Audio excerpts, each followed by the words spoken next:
The Russians have wanted to do peace talks from the beginning, and we've rebuffed them. Right. I will settle this on day one. I will stop the killing on day one. I'll stop the killing, and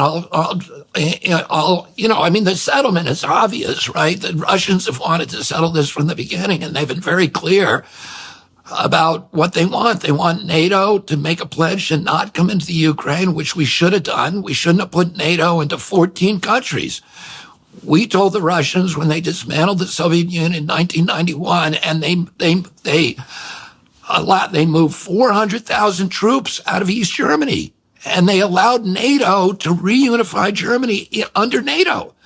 And they said our condition for doing that, this tremendous conciliation that we're making, is that you never move NATO to the east. And George Bush told them, we will not move NATO 1 inch to the east. And in 1997, Zbigniew Brzezinski laid out the plan, which has then happened, where we moved it not 1 inch, but 1,000 miles to the east, 14 nations. And then we put Aegis missile systems in Poland and Romania, which are nuclear capable. So they're a few minutes from Russia. They can decapitate the entire Russian leadership before, if we wanted to start a preemptive war.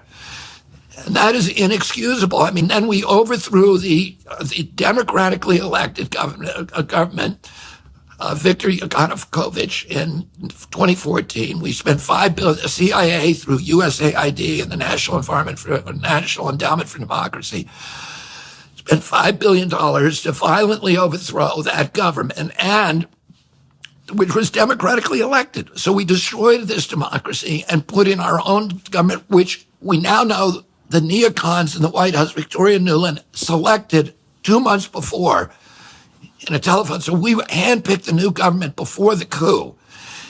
We put a new government in that immediately makes a civil war against the Russian population of Donbass, bans the Russian language, kills 14,000 of them, and then starts training with NATO. And there were a lot of provocations.